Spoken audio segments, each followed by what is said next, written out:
Coming up on Star Salvation. In front of us, there are 3 mystery ingredients. You might not be familiar with these ingredients. I'm at a huge disadvantage with this challenge. Iron Chef Alex Guarnaschelli and Jeff Mauro, winner of Food Network Star Season 7, will mentor eliminated finalists from Food Network Star through challenges and tests that will prepare one of them for the second chance of a lifetime. This is Star Salvation. Emilia and Rue, welcome back to the kitchens. Congratulations, you guys have done a great job. Thank you. Thank you. But only one of you has a chance to earn salvation in return to the Food Network Star competition. Let it be a girl. Oh, yeah. But as you know, you're not alone in your quest for Food Network stardom. So please welcome the next finalist. Guess who's back, baby? Dom is like the best cook among us. Everything just got a lot tougher. Bobby Flay said that you might be the best cook so far. Oh, wow. But in general, the selection committee thought that your on-camera skills were not improving fast enough. There's no magic here. We know that you can cook, and when you're around food, you're comfortable. You kind of went back to the script in your head. It's no secret that the bar is set really high for a Food Network star. You have to connect with your audience through many media platforms, and you have to be able to handle any culinary dilemma. So today we're going to test how you deal with a culinary curveball. Okay. In front of us, there are 3 mystery ingredients. You might not be familiar with these ingredients. For this challenge, you're gonna have 25 precious minutes to prepare a great dish and prove to us that you're comfortable with the ingredient like you've been using it for your entire life. No pressure. After your cook time is up, you'll each get 60 seconds to record a video blog. Your video blog must include one expert tip about your ingredient. Got it. Yep. 2 of you will advance one step closer to making it back on Food Network Star. Whew. But of course, one of you will be leaving us today. It's like a pressure cooker in here right now. Like, are you kidding me? Dom, you're the rookie here, so come on up and pick your mystery ingredient. Guys like me, we don't like surprises. Eeny, meeny, miny, mo. Pick the one in the middle. Yours? Cheers. Bring it back, don't open it yet. Emilia, come on up and pick a bag. Thank you. Go big or go home? That seems to be your motto. Let's do it. Rue, it's a real mystery what you're gonna do here. Save the best for last. Thank you. What's in there? Dom, open your bag. What'd you get? I pull rosemary lavender. That's not the end of the world. I can figure out what to do with this. It's an herb. I get squash blossoms, which is amazing. I'm so familiar with this. I got sorghum. My mystery ingredient is sorghum, which is like a molasses. Shall be interesting. I have never cooked with sorghum. I'm at a huge disadvantage with this challenge. All right, guys, you have 25 minutes to cook, and your time starts now. I'm doing squash blossoms 3 ways: fried, roasted, and fresh. I'm roasting both fennel and squash blossoms together. Yikes. Then I need to stuff the squash blossoms, and I use a mixture of goat cheese, ricotta, and basil. The problem is these are really teeny tiny squash blossoms, so I'm really careful in how I get the filling in there. Dang it. My mystery ingredient is rosemary lavender, and I'm making spaghetti alla carbonara scented with rosemary lavender. The first thing I'm gonna do is dice my pancetta, get a pan on the stove, and render off some of that fat. I decided to make this dish because it's true to my POV and I can incorporate the herb in a perfect way.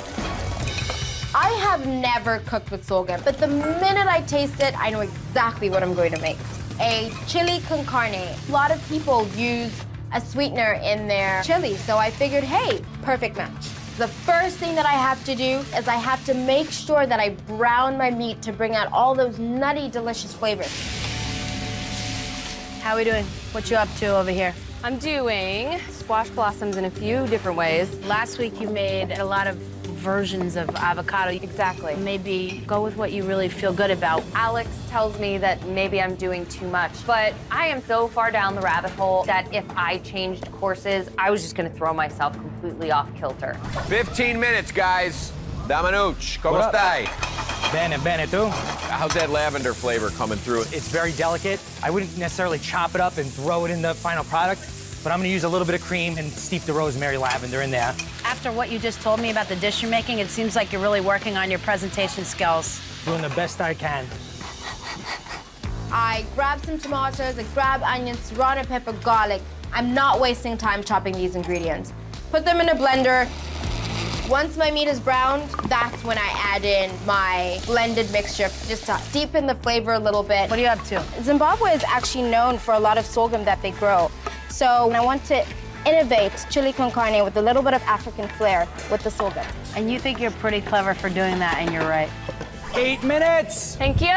Welcome. Once I get my squash blossoms stuff, I drop them into that hot fry oil, and I don't hear that really great pop and sizzle.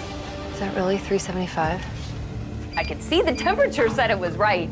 Something else was wrong. I dropped the squash blossom into the fryer, and they weren't cooking. How come it's not bubbling? For some reason, the batter wasn't working like it normally does. I just decided, you know what, let's go create another quick batter. So I grabbed some flour and some club soda to try to get a little bit more airiness into the batter. I'm really worried that I'm running out of time. 2 minutes! I taste my dish, and it tastes great, but I start thinking, this isn't enough. So I decide to make some Texas toast. Really need to get this toast on right now. I have to finish. I put the spaghetti in the saute pan and finish it with my egg yolk cream mixture, as well as a good amount of Parmesan cheese. Did Dom taste his carbonara? Does he really know how much of that herb he used and what effect it had? That's my worry. Rosemary lavender is a very potent herb. I hope by adding it to the cream, I'm giving enough scent so the judges know I've used it, but it's not overpowering. 20 seconds left, 2-0. Right behind.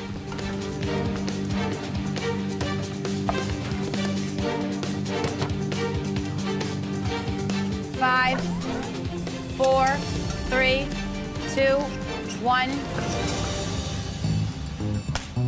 All right, guys, get ready to record your video blogs about your mystery ingredient. When you're done, we'll come back, we'll have a screening party, and we'll taste your dishes.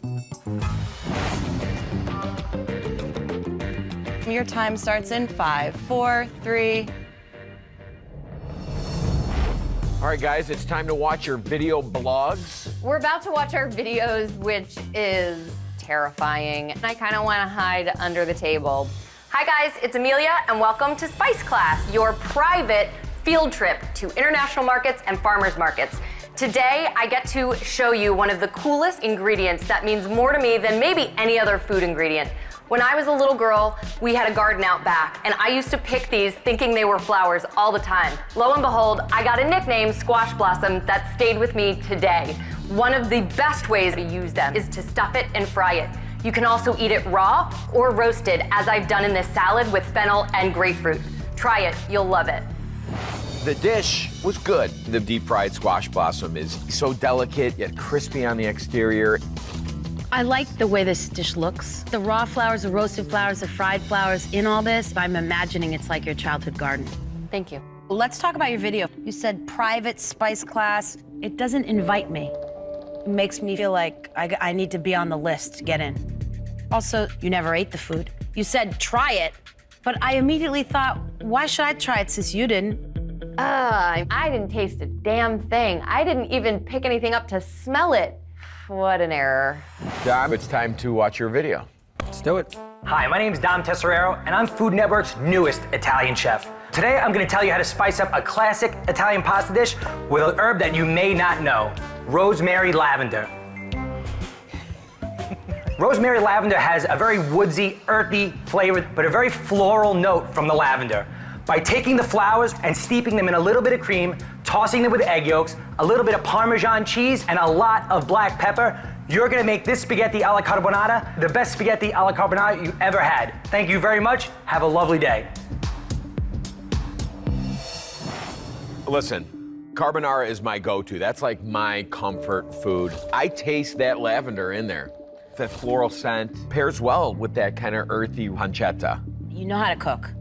And it shows here, but you seem a little nervous and you seem a little afraid to really just kind of be yourself. If you really want Salvation, I need you to open up a little bit. I know you can do it, I want to so bad.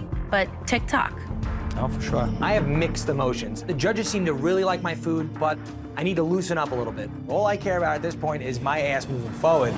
The next video blog is from Rue, and Rue, your ingredient was sorghum. Yes, it was. Hi guys, I'm Rue, your Southern African chef. And tonight, I really wanted to make a heartwarming dish. And nothing better came to mind like a good bowl of chili con carne. I put kidney beans, black beans, garlic, tomatoes, and growing up in Zimbabwe allowed me to become accustomed to an ingredient like sorghum. It's one of those delicious, yummy, syrupy ingredients that's like syrup with a touch of coffee. Delicious. I gotta say, it was a great presentation. Rock started and just tasted a nice good old tablespoon of raw sorghum, which I give you props for. I loved how you said it was like syrup with a touch of coffee. That association was fantastic. I love the way you cooked the beef down and really developed the flavor. And most of all, I taste the sorghum. I just am nuts about this dish. Thank you. But I'm a little bit confused when you come out and say, I'm your Southern African chef and I'm gonna make chili con carne. Say what? Not the first time I've said to you, you don't need geography in everything you make. Texas toast, sorghum from Zimbabwe, and I end up like, get the satellite dish. I'm tuning into Rue.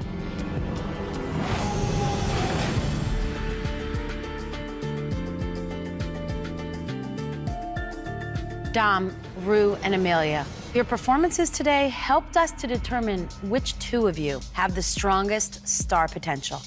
Dom, there is no question that you have the cooking part of this in spades. The way you bloomed that pepper in the pancetta grease when you were building the flavors for your carbonara, you seem to really come to life. So that same hum and rhythm that you'd express when you're cooking, you just need to take that and bring it into the video part. Because you're not gonna be a food star unless you loosen up.